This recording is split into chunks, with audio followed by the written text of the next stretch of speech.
Hey everybody, welcome to this Founder Institute Australia live online demo day. Really glad to have you here with us today. My name is Jonathan Greach and I'm a co-founder of the Founder Institute. I am actually in our Silicon Valley office, so it is nighttime here on Tuesday, but we're here today to show you some awesome Australia companies on Wednesday.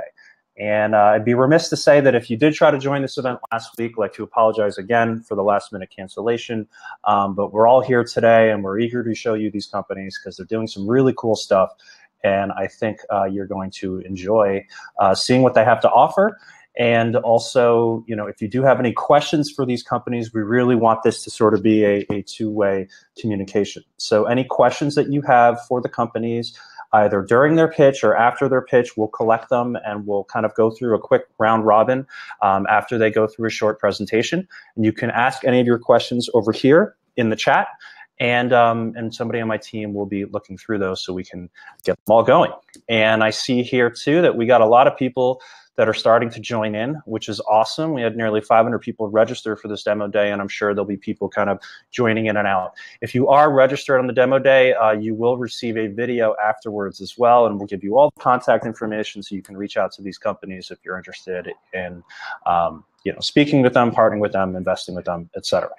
So before I bring on these companies, I'm going to start really quick with just an introduction of what we do at the Founder Institute. We are an idea stage accelerator. That means that we work with companies at a very early stage. And the program is really, really hard. It's hard to get into the program. It's really hard to graduate. So the companies that you're seeing today, not only were they accepted, not only were they go through, which is what is, you know, to be honest, sort of a grueling curriculum, and I think all of them would attest to that. But in addition, these are some of the fastest growing companies that we have in Australia that we anticipate are really going to be the companies that you're going to be hearing about, you know, very, very soon. So we think that you'll be impressed with some of the things that they're presenting for you.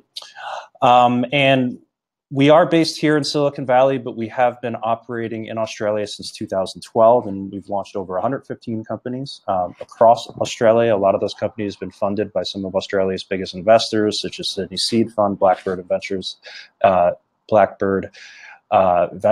etc. So if you want to learn more about the Founder Institute, go to fi.co. We are accepting applications right now in Sydney, and we will be soon as well in Perth and Melbourne. Okay, so that's my quick little 2 to 3 minute stall to allow some more people to join in. Hope you enjoyed it. And without further ado, I'm going to start bringing on some of our presenters. So the first presenter we have today will be joining us. This is Holly. Hey, Holly, do you want to share your screen? Okay, cool. Hey, yep, we can hear you fine. So Holly is joining from Perth. Holly's co-founder and CTO of Formalytix. Formalytix is a very cool company creating some very advanced technology for athletes, and they have a really cool product called MyKicks, which is sort of the first, I'd say consumer application of their technology. But yeah, Holly, why don't you bring up your presentation and we'll get started. I'll come back on afterwards. And if you are watching live, please just do, ask any questions you have in the chat and we'll cycle through and get to them afterwards. Awesome.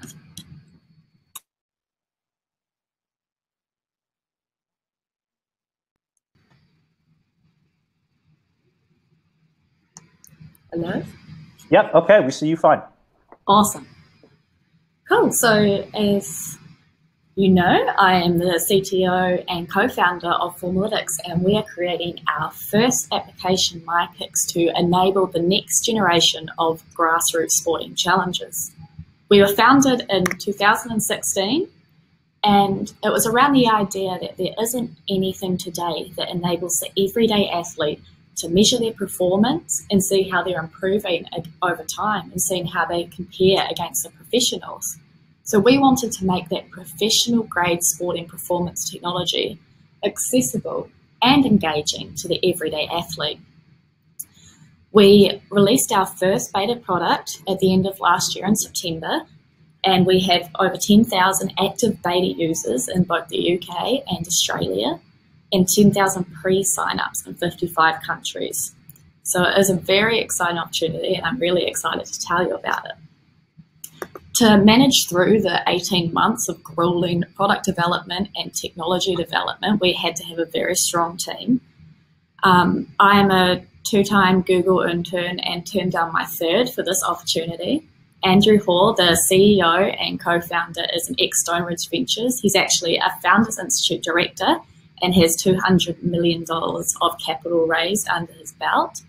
Our other co-founder, David Budden, is currently at Google's DeepMind and released 20 AI papers by the age of 25. And Andrew Henderson is our product ambassador. He's actually a 5 times world freestyle footballer, which is juggling and flips and tricks with a football. So we have a very incredible team. And with $2 million of seed investment, we've done some incredible things. So the application itself is used to allow the everyday footballer to measure their kicks at goal and get statistics back. So all they need is their everyday smartphone, no extra hardware, place it on the ground against a water bottle or on a tripod, get the ball and the goal in frame, and kick away. The exciting thing about this algorithm is that it does use augmented reality. So you set up your 3D environment, take your 2D video, so your flat video, and it will use machine learning and computer vision to recreate a 3D world. That's super exciting because it not only allows us to get metrics on speed and spin and curve and placement, but it also allows us to put things into the 3D world. So we can put in a free kick wall, we can put in a world-class goalie on the goal line. Leaning into that idea of challenges, we're going to be releasing a tournament app in about 2 months' time, just in time for the World Cup. So this tournament app will work by you take your 5 best free kicks, take 5 save zones, so where you want to save against your opponent's kicks, and depending on their placement and their speed and your placement and your speed of your kicks, it will either go through into the tournament or not. So with such a global opportunity of over 1 billion players worldwide, we don't want to stifle the growth. So we're going to be monetizing through challenges, in-app advertising, masterclasses, modules for the more serious players. And we also want to utilize that natural viral loop, which is, I want to beat my neighbor down the road, Billy, or I want to showcase how awesome my kick was and share it online. So our milestones for this year is release the tournament app, obviously, get 1 million downloads, expand the platform, which is really exciting. It isn't specific to football. We're just leaning into that opportunity first. Commence our direct and indirect monetization, continue our proof of concept in other sports, and lean into a Series A investment in July. So how we can partner with you guys is branding. So do you want to be associated with us and really influencing this grassroots technology, so allowing everyday players that professional grade technology? Do you have a love of a sport you want to co-develop with us? Do you want to get that next sport to market faster? Or do you want a specific aspect or challenge in the app today to come to market faster? Or do you want to take an option on us on the future, which is a very exciting opportunity with our early tournament stats looking at NPS of greater than 55, average session times over 20 minutes a day, over 50 kicks per tournament per player, with early evidence of a viral coefficient. It's definitely exciting times for us. So thank you very much, guys, and I'd love to hear any of your questions. Cool. All right. Thank you, Holly. That went very smoothly. Thank you for starting us off nice on a good note here. So yeah, Holly, why don't you bring your, there you are. Okay, I'm gonna minimize me. I'm gonna put you on screen here. So I have a couple first questions, and this is usually how it works. Unfortunately, people are a little bit shy. So to everybody in the audience, please don't hesitate, throw your questions into the chat there and we'll get to them. And I love how you guys, just as a side note, I'm a big, well, we call it soccer, football fan here as well. And my country will not be in the World Cup this year, so maybe I'll get up on this app and start playing that instead. All right. I'm a New Zealander, so my country's not there either. Okay, all right. So let's see. One thing that I really did love about this presentation, and I'll get into some of the questions too, is just that there was a great ask, right? I think with just as a learning moment, if there are some other entrepreneurs out there, making sure that you know what you're asking for is really appropriate. In this case, it was, you can invest or you can partner. Right. On the partner side, you mentioned that, you have like an ambassador, freestyle footballer. So are you guys was that like a path for you guys to launch, in the football market? Are you looking for similar things in other markets? Because I'm sure you can use the same, ball tracking, 3D modeling technology across a lot of different things, right? Yeah. So Andrew Henderson has been an incredible ambassador for us. So not only does he have his own social influences, but he also knows a lot of the other influencers. So actually the CEO can't be on this call at the moment because he's flying to the UK to meet those other influencers. And that is the great thing, is there is this unique opportunity in this market where the YouTubers and the social media people are bigger than the players themselves. So kids watch these, like there is a product placement with the Adidas Smart Ball, which got over 15 million views.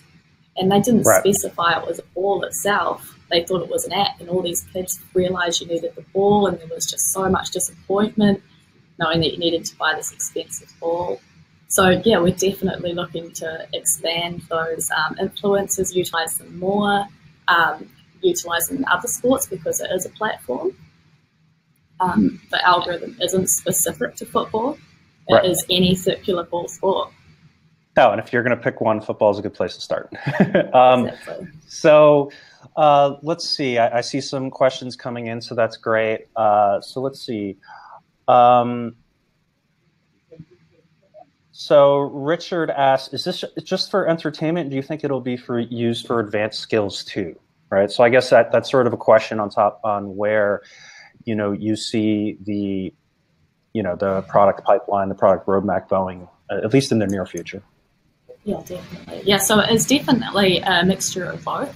Obviously, entertainment's a lot larger, and it's definitely more intergenerational. So you have the youngest kids and their grandfathers both love football. They all want to get involved. But there is a masterclass aspect. So one of our team members is actually an ex-footballer, an ex-pro, and he has done a masterclass module that has increased kids' kicking power by 10% to 15% in the speed. Okay. So there is that area that we're looking into as to very serious players and how to make them better. And the great thing about that 3D technological environment is that we can place David Beckham's kick, there's his bend it like Beckham kick, say, into that 3D world and compare mine directly to his, which they'll look very different, but obviously kids nowadays they can learn how to match that a bit better. So there is definitely that improvement aspect as well. Right. And I guess from that perspective too, it's really just adding on content, right? Because the technology is there that you're tracking it. So if there's just content sort of in between the different kicks, and then it's a matter of just improving and improving on your last kick and that kind of stuff, right? So as a CTO, I'm sure for you that's like the easy stuff, right? Exactly. It's the most exciting bit. I love it so much. For sure. So let's see. I has a question. AYE. I might be mispronouncing that, so I apologize if that is the case. What else are you analyzing other than the kicks? Because there's so much more variables than that. So I think, so this is more of a question on, exactly when you're creating this 3D world, which is the phrase that you used. Are there other things that you're analyzing, at least in this version, or that you're planning to analyze in the future? Yeah, so currently we are specific to penalty kicks. We've got other developers currently working on expanding that to longer range from wherever, corner kicks, free kicks. And the things that we're looking to measure in that is whether you can get around a free kick ball and whatnot. But our current focus, yes, is specifically on the kicks. We always have internal discussions as to whether having a drone above the field and tracking players and whatnot is something that we will lean into. So that's definitely a future discussion as to whether we go really deep on football, measure more aspects of football and different aspects of the play itself, or whether we spread out into different sports. So it's definitely in the back of our mind, but we're leaning very deeply into the kicks at the moment. Sure. So Tim asked a question here too on the technology, and yeah, I mean, it is pretty impressive. And, you know, I'm not a very unbiased source here, but, you know, there's a lot of smart soccer balls. There's a lot of, you know, smart balls and things like that. And this is literally like you could do it with a smartphone, right? So this unlocks a much larger market than just some of these other, you know, smart sporting things. Tim asks, how proprietary is the technology at this level? Would it be easy for another company to replicate it?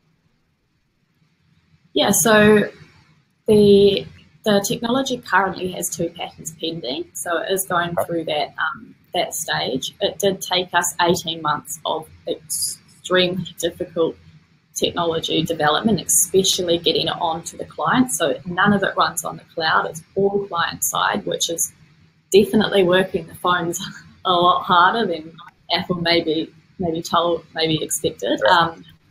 But it is, I would say it is extremely difficult to replicate, because not only did we definitely use some odd techniques that aren't necessarily for ball tracking, but we did have the absolute godfather of sports computer vision as an advisor. So he definitely helped us jump through a lot of loops. And those patents really do secure us as well. But yeah, previous technology definitely more leans into having the physical device, and it can't set the goals, and it has to be kicked over a certain distance. So this definitely is a game changer, really.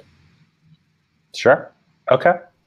Emmanuel had a question here too, and I think I know what the answer is, but I'm going to ask it anyway.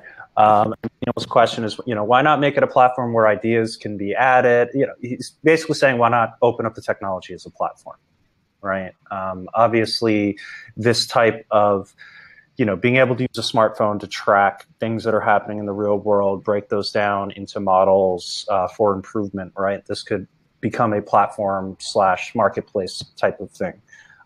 You know, I'm sure those are the types of questions that investors like to ask, right?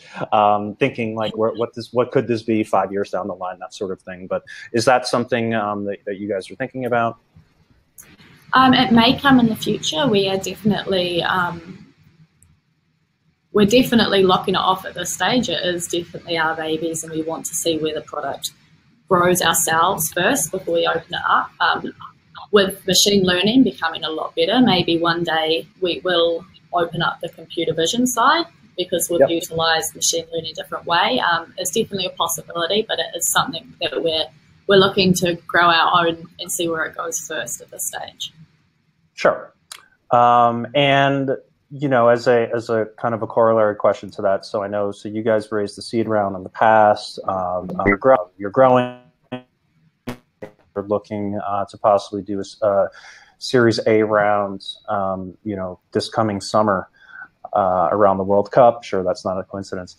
But the what's, you know, with another round of funding, I would think that it might be sales staff, right, to create other relationships. But what are some of, you know, and I'm sure that this can all change, right? But what are some of the high level things where you guys could imagine spending, at least, you know, the ones that are sort of obvious, right, with the new injection of funding to really get you to the next level?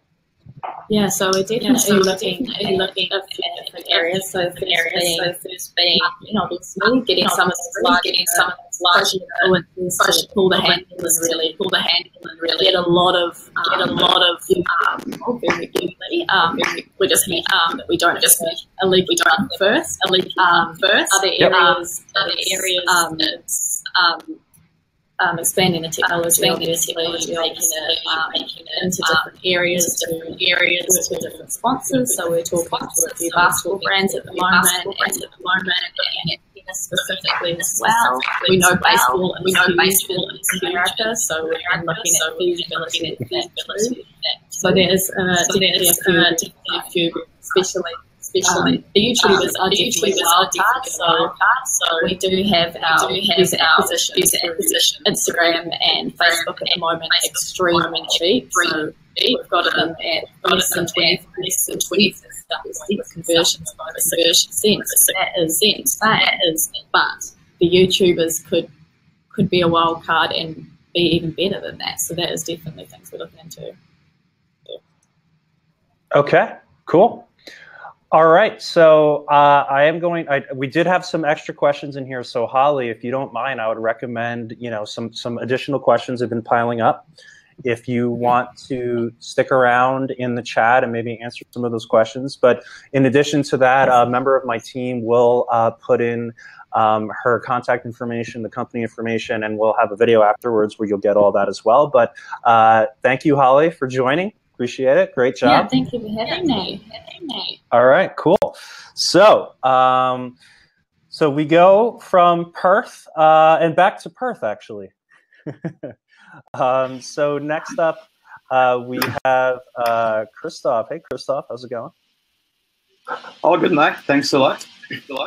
All right, cool. So Christoph is the founder and CEO of GeoMoby. GeoMoby graduated a couple years ago from the Founder Institute, and they're very different market, but also some very cool technology. So I will leave it to you, Christoph. And again, if anyone has questions in the chat, please throw them in, and we'll circle back.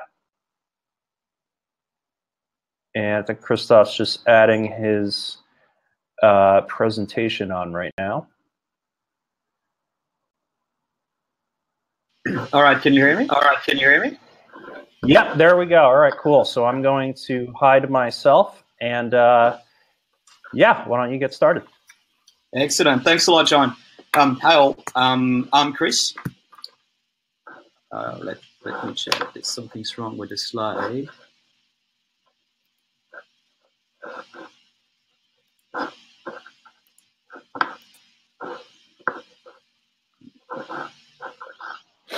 So, Chris, what you want to do is set up slideshow and do. Yeah, I can see it there in a second.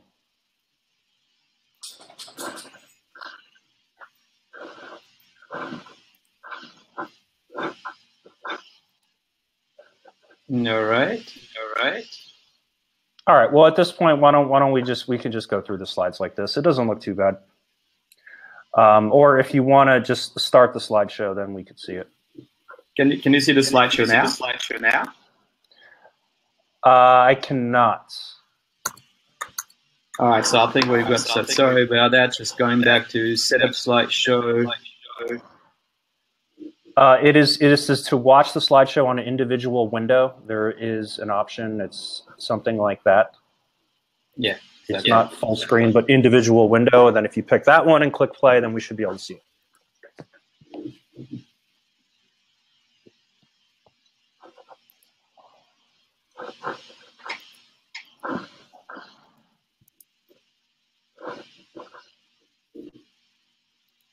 Okay. All right, you should see the pitch now, full screen.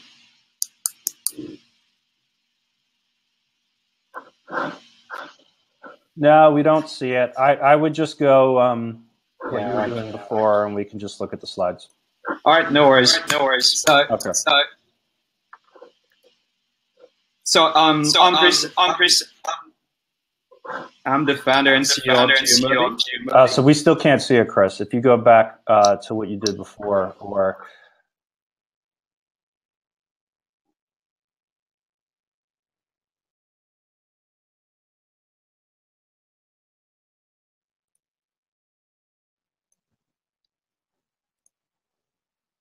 all right. Well, here it looks like Chris is having some tech difficulties. So what I'm going to do.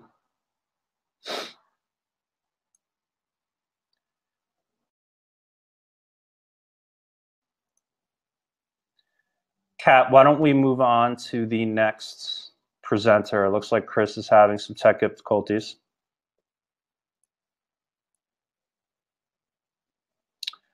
I know we have Marshall, who is the founder of Passel. Hey, Marshall, how's it going? Well, Jonathan, how are you? Good. So I am stuck here. All right, there we go. All right, so Chris, why don't we swap you guys? If you want to, Kat, if you can work with Chris to get those slides to go through that process beforehand and get those going, and we'll do that. In the meantime, we will fly on over to Melbourne. And yeah, so Passel is in a very different space as well, taking care of the last mile, so to speak, of online delivery. So yeah, Marshall, if you want to get started, we can go with you. Well, I'll kick off straight away. All right.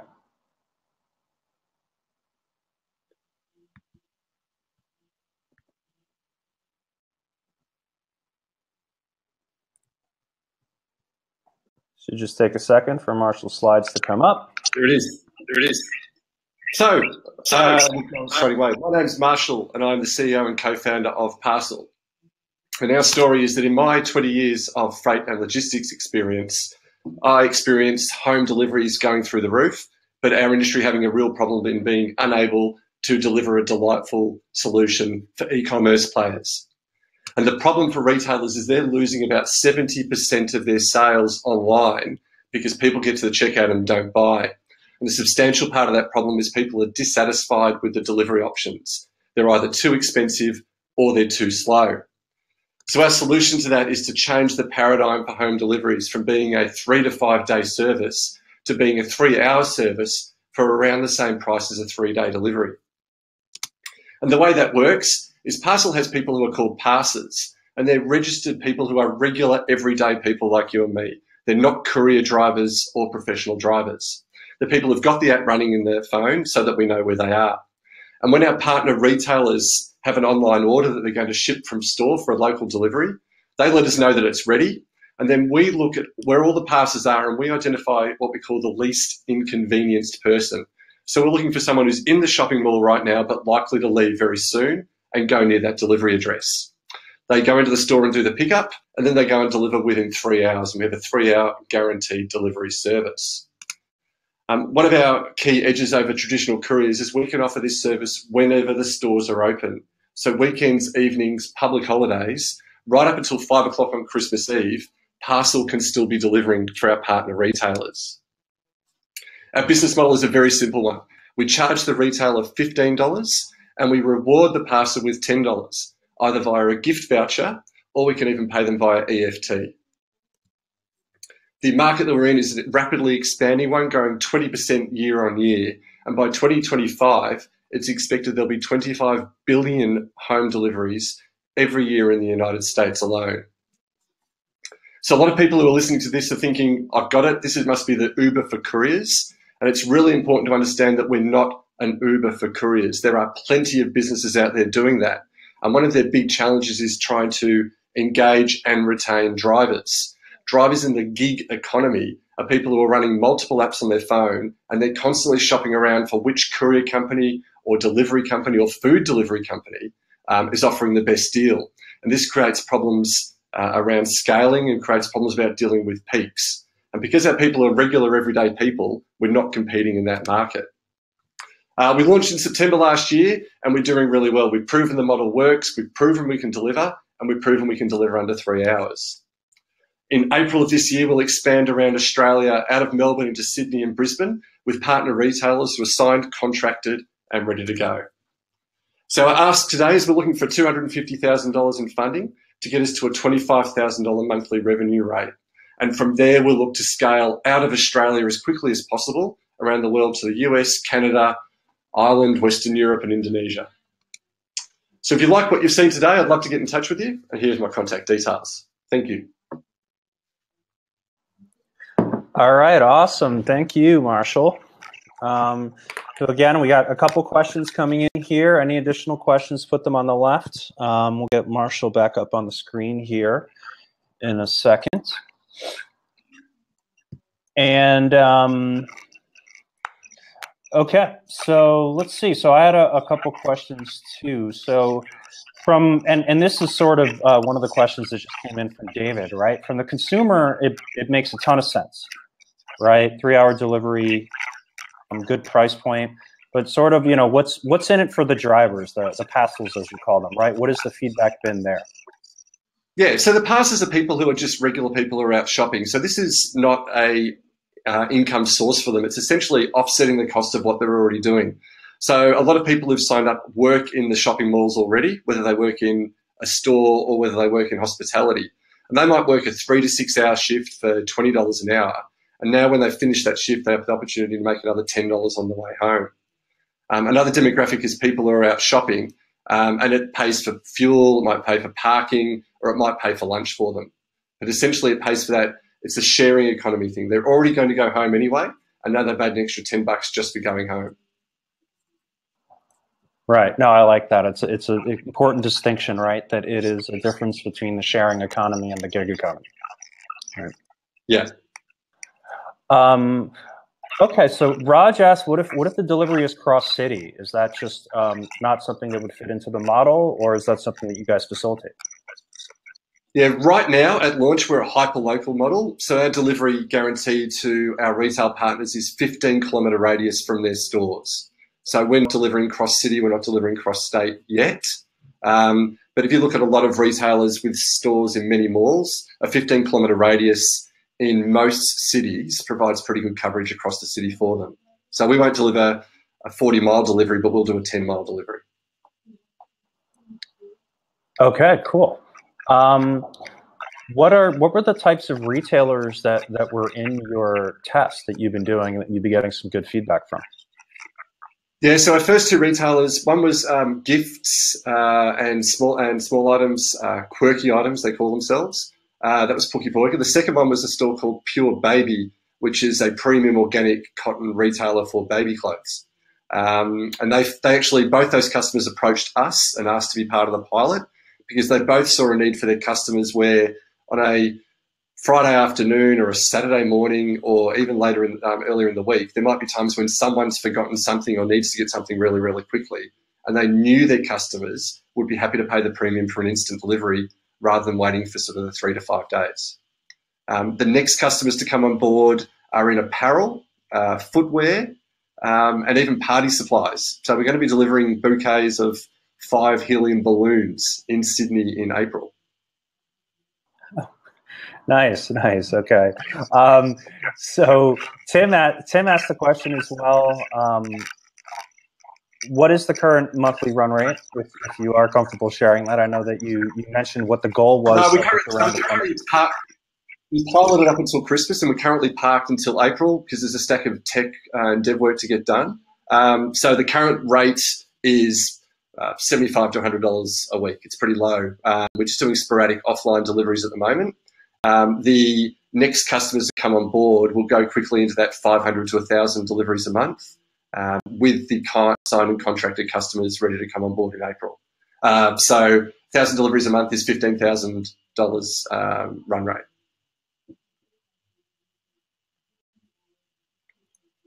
All right, and then let's see here. I had a couple. Is there a screening process for these Passels? Is there a screening process? So a screening process. So when people sign up, we get their name, address, phone number, and a bit of social information about them as well. And then they're running with the app that's constantly tracking their information.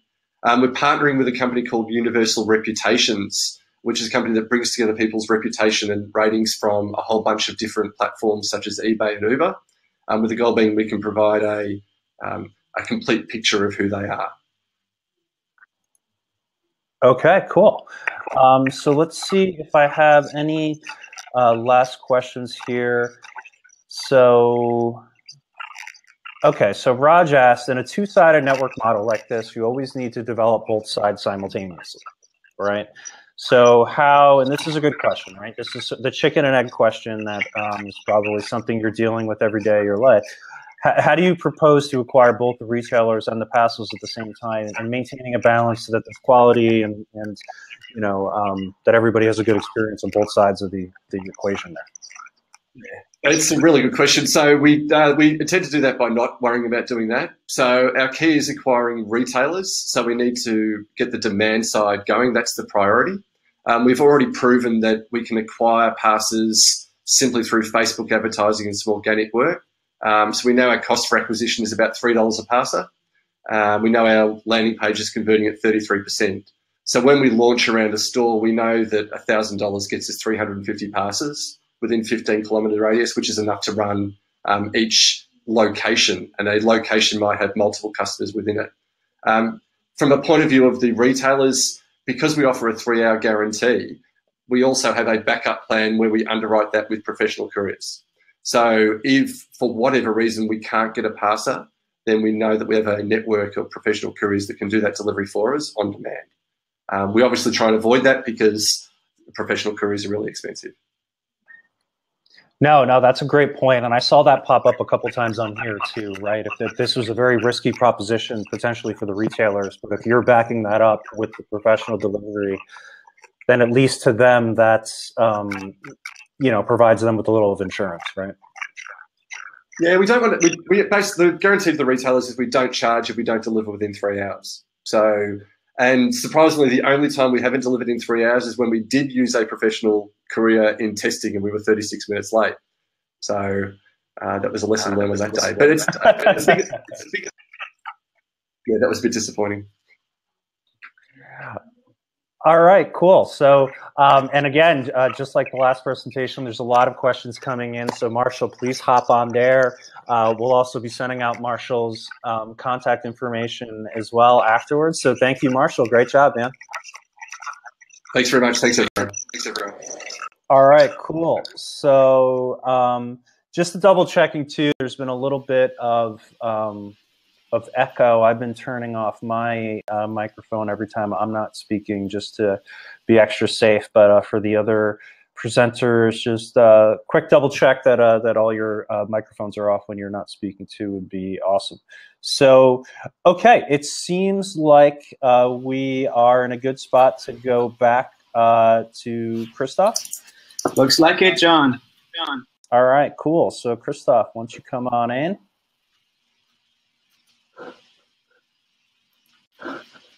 And putting Christoph on screen here. All right. Doing a little Brady Bunch thing here. And there we go. Presentation. Awesome. All right. So I'm going to hide myself and mute myself. Floor is yours, Christoph. He's a Perth Founder Institute graduate, founder and CEO of GeoMoby. Great, thanks a lot, John. So yes, I'm Chris. Sorry for the weird start. I'm the founder and CEO of GeoMoby. GeoMoby is a location services provider specializing in real-time geolocation, geofencing, and activity monitoring. So we're basically helping our clients to make sense of their real-time location data, leading to better business decisions and eventually increasing their bottom line. So we're basically convinced that the battle of tomorrow's business performance will be won by using contextual, accurate, but also real-time location-based data. The problem is that the quality of location data is not reliable enough. Collecting the data is very power-consuming.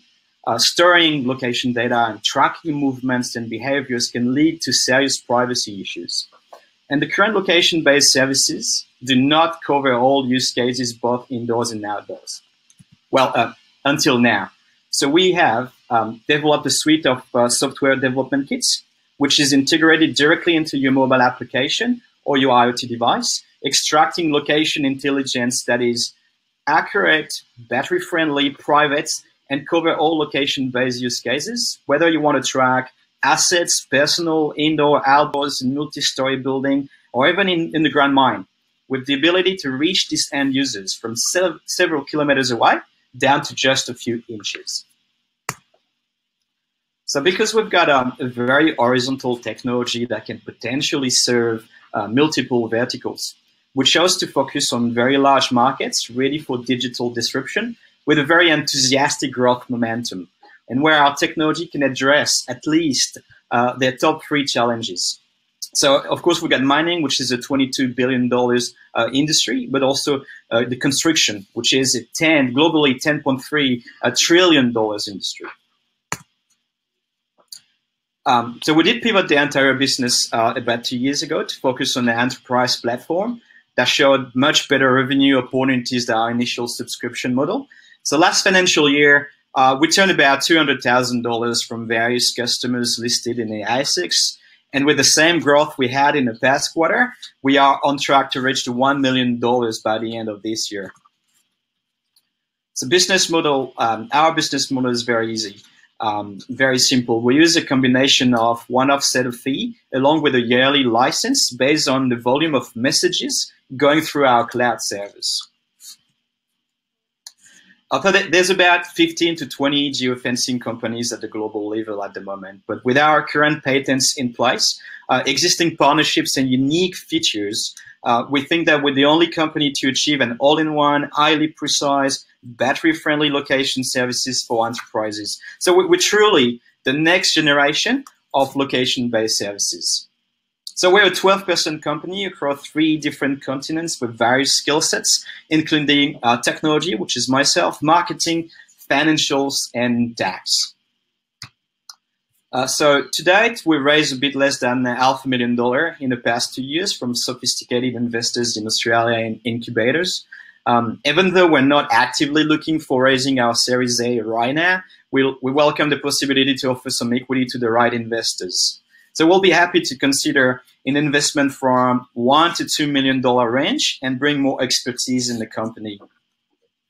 So I just want to conclude by saying that if data is the new oil, then location intelligence is rocket fuel, and GeoMoby is ideally positioned to leverage this new era. Thanks a lot for listening to me. Let me just move back to my face. Great, awesome job, Christophe. It was worth the wait. All right, so Christophe is bringing himself back on screen here. Any questions that you do have for him, please do get them into the chat. I'll start off with a couple questions just to get things going here. So one thing that I'll just point out that I loved as well is sort of the, there's the term like always be closing, right? It's also always be raising. Yeah, that's right. The best time to talk to investors and that kind of stuff is ahead of time, right? And it looks like you guys are on a good path. You're generating some good revenue, but obviously you'd be foolish to not listen to opportunities. So that's great. So you had mentioned, so you guys pivoted, right, to the enterprise. What were the types of businesses? You said that it was more of a subscription-based platform or a subscription-based model back then. What were the types of businesses that were doing that? So it was a SaaS platform.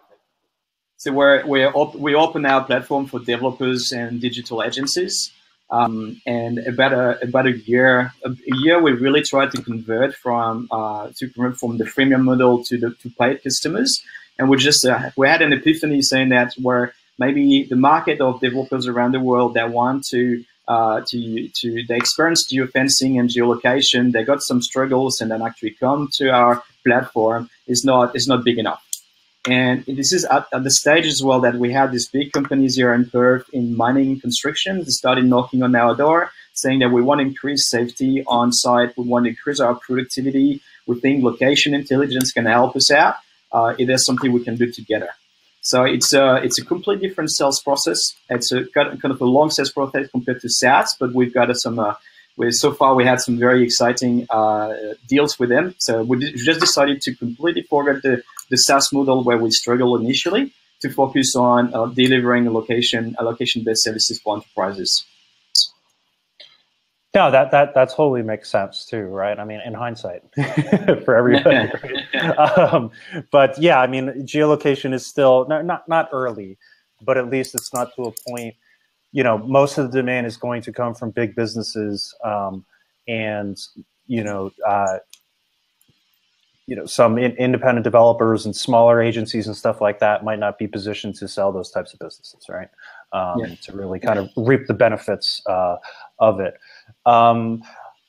Okay, so let's see. I got a couple questions. I have some more questions as well, but I'm going to start deferring to some of these others. So let's see. David asks, "What is the value prop and how you?" All right. Well, let me ask the second part of the question. How do you deal with privacy concerns? Yeah. So we had a lot of advisors looking at actually privacy concern, which is one of the top main concerns when we talk about monitoring location in real time. There is actually assets and personal.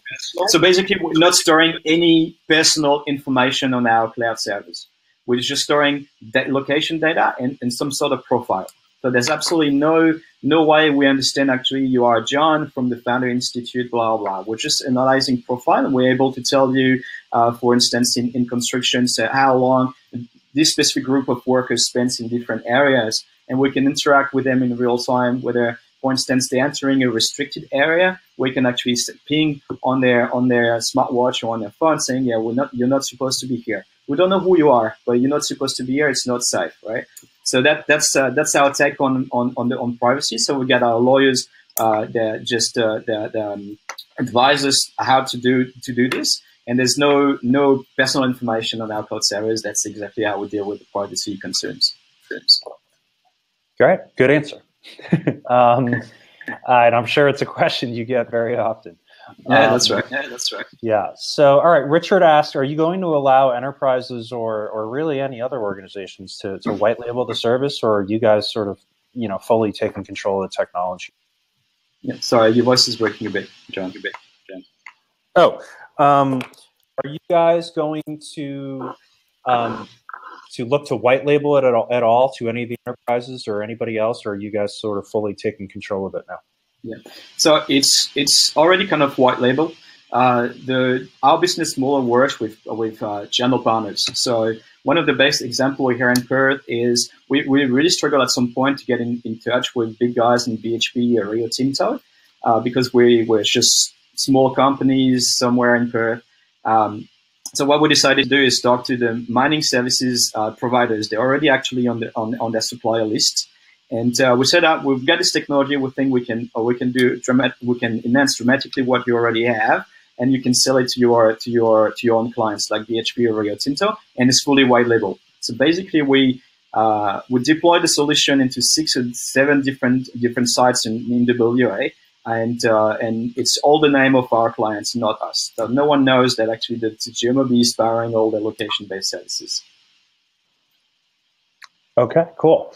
So Punith asked, the IoT devices that you're talking about these aren't things that you would manufacture yourself, or do you have any plans to do so, or is it are you looking to sell to the larger companies that are producing those? That's a good question. Yeah, we manufacture the entire IoT device. It's basically, it looks like it's a little bit smaller than a cell phone with no screens. There's BLE 4, 5, Wi-Fi, GPS, and we optimize the hardware with our own software. So we control the entire thing from the case to the hardware to the firmware. Our team control the entire conception and development of the IoT device, and we're already sending that to our clients. Okay, cool. So I think I had mentioned in there too. So the construction industry that was one of the biggest targets, at least in the short term, correct? Yes, that's right. And what are the types of applications that they're using for it specifically, just to give people a little bit of context on what some of the applications might be, at least in the short term? Yeah, absolutely. There's two main areas. We're improving safety on site, and we're improving productivity. By knowing where your assets and your people are moving, you really, in real time, the site manager can really understand if there's something, there's a wrong patterns going on, how many people are on site, how many are leaving. They've got all this automatized checking, checkout, and time sheeting as well. So we're saving them a lot of time with all day-to-day tasks by monitoring, like as I said, the checking, checkout, but also where the groups of workers are. I've got an example of what happened. So one day we had this aggregated travel time. So this is how long workers travel from point A to B on the construction site. He went completely nuts. So we went from like 15 minutes to 35 minutes or something like that. To say in less than an hour, we flagged it and said, oh, what's going on? It's just because the toilets container has been moved to the other side of the construction site, and people were actually just moving all around the construction area to go to the toilet container. That's a funny example, but that's exactly the kind of things we can try. We can analyze in real time what's going on. Right. Yeah, I think David's sort of heard that coming. Maybe David here in the chat had a background in construction, but he called the toilet issue. Yeah. No, it's a great use case. I wouldn't put it on your homepage, but it's a great. Yeah, well, it's going to be interesting. I'll talk to my marketing manager about it. Yeah. All right. Well, awesome. Thank you, Chris. So again, same as I said to the other presenters, there's a lot of questions coming in. We're not going to be able to get to all of them. So please do hang out in the chat and we'll send along Chris's information afterwards. And thank you, Chris. No worries. Thanks, John. Thanks, John. All right. So I am going to put myself back on the screen and we are coming up on our final presentation. We've gone to a lot of different business. We're going to another B2B business, and then we're going right back to Perth again. A lot of cool companies coming out of Perth. I've never been there myself, but I hope to get there soon. Mike, are you there? All right, so here's Mike. His screen is queuing up. Mike Watson is the founder and CEO of Kriber. And as I mentioned before, Kriber is based in Perth, and they are creating another kind of worksite B2B technology where they're creating a mobile newsfeed to help improve employee engagements, and specifically on the use case of compliance, right? FI, for example, we use Slack, and we use a lot of these kind of Web 2.0 or maybe Web 3.0, I don't even know what it's called now, type technologies, but a lot of those are not great solutions when there's a lot of compliance-based businesses. So we got Mike on the screen now, so I'm sure Mike will describe this much more eloquently than I can. And again, Mike Watson from Kriber. Cool, so you can hear me? So you can hear me? Yep, we can hear you fine. Cool. And again, for anybody in the chat, just throw your questions into the chat and we'll circle back to them.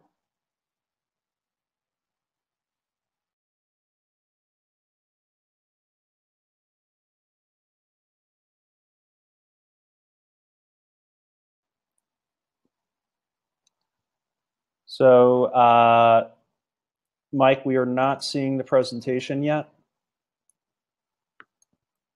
Can you hear me, Mike?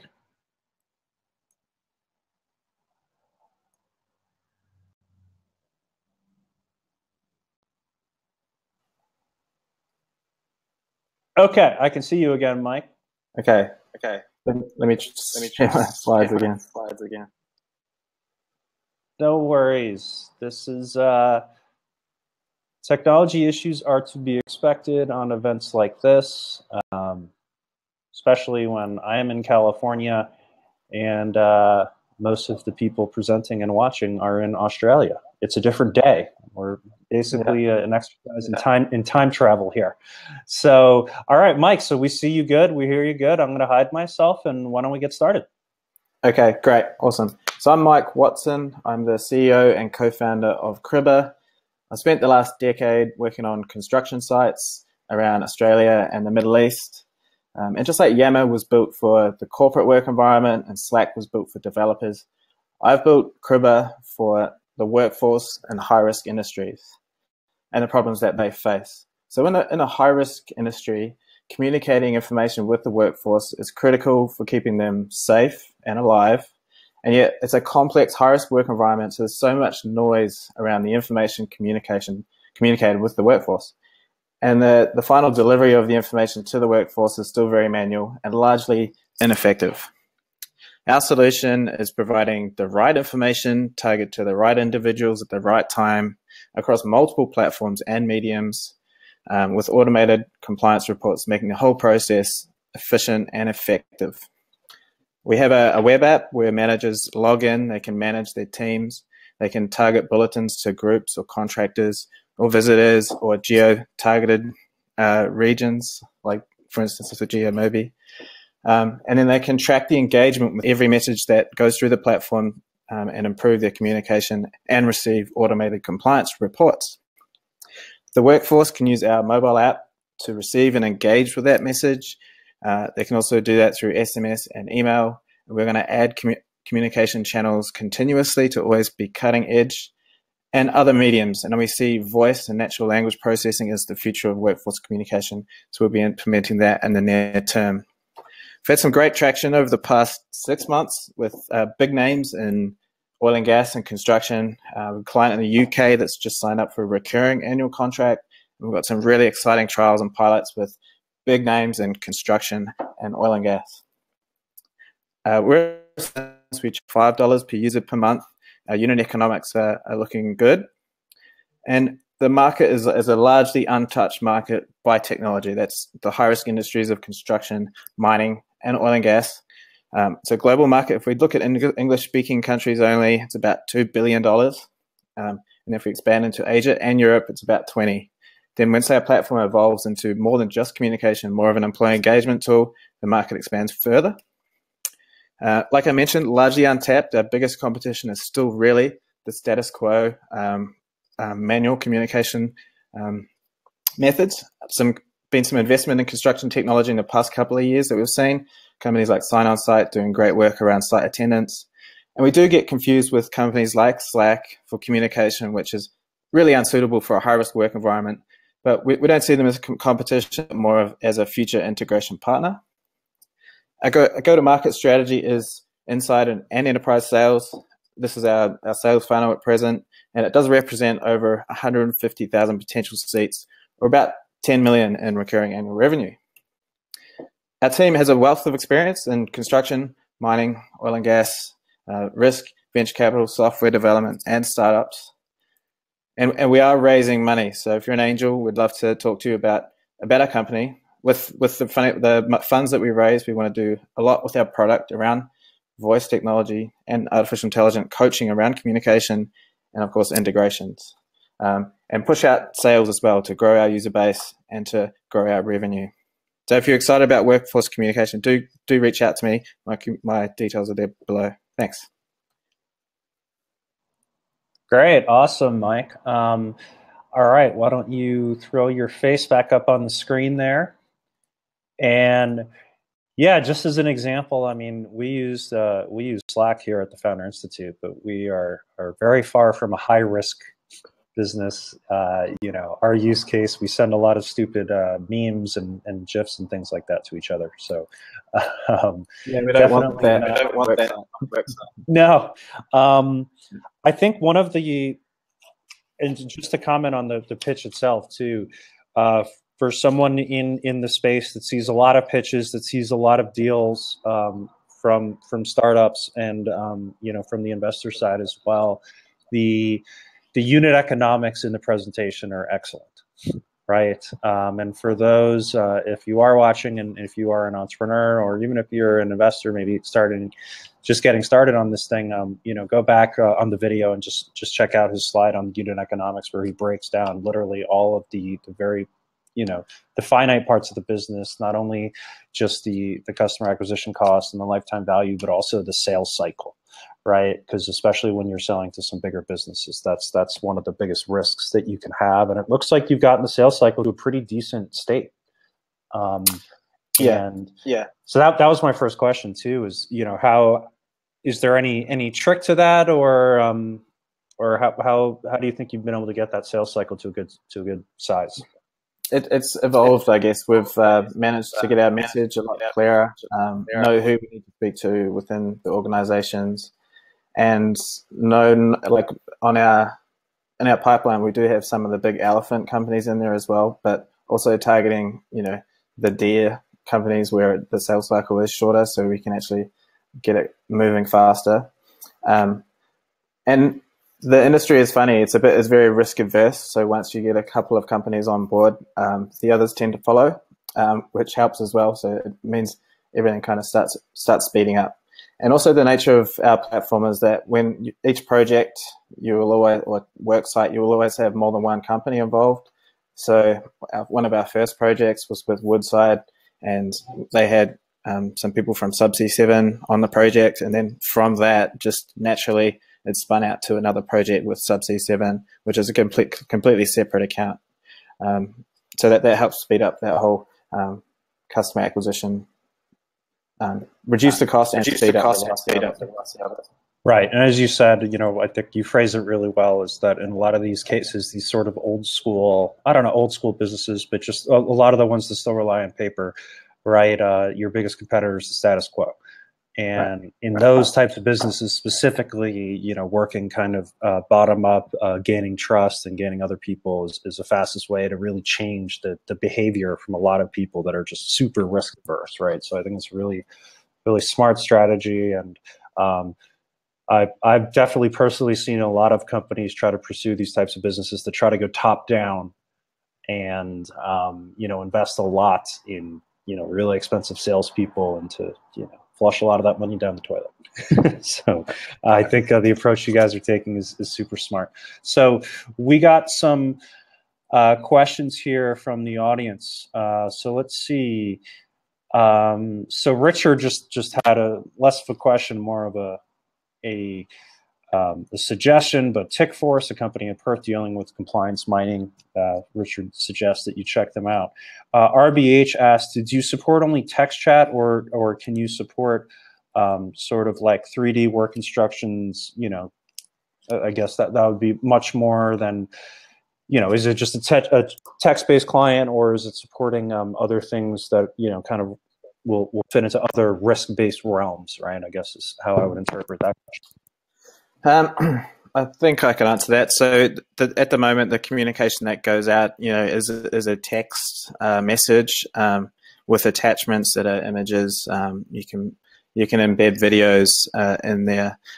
But one of the advantages we see of using us as the platform for communication with the frontline workforce. So we're not talking about engineers and just them. It's everyone on site.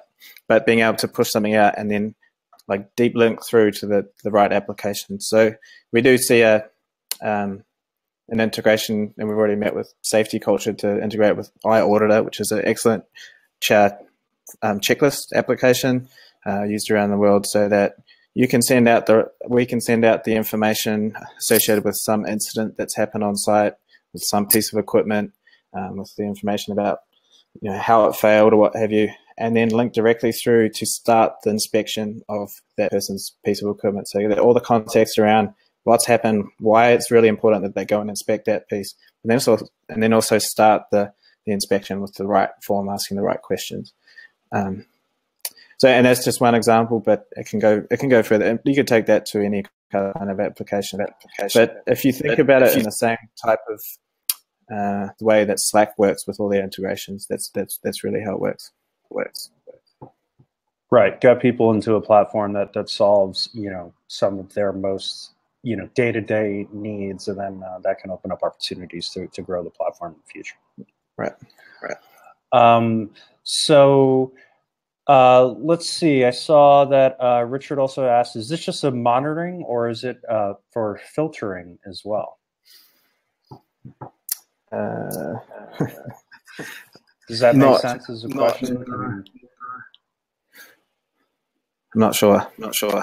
Okay. So I guess one way of answering that, we are tracking all the information around engagement with messages. So then, as a manager, you can go back and review how each communication was received by the workforce. Especially around the tone, what was the subject, how much engagement, what was the feedback, were people pleased, engaged with reading it for a long time, all that type of information trended over time helps communication. We're also planning to really build a data model around that, to coach people that are communicating on our platform about when they're not using the right application or in best practices. Not sure if that answered the question, but no, it does. I thought maybe it was some industry jargon, to be honest. But I have a final question here too, and if anyone does have any final questions for Mike, please throw them in there. But just you mentioned on the funding that you guys are looking for.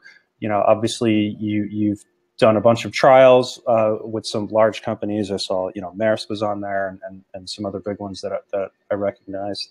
You're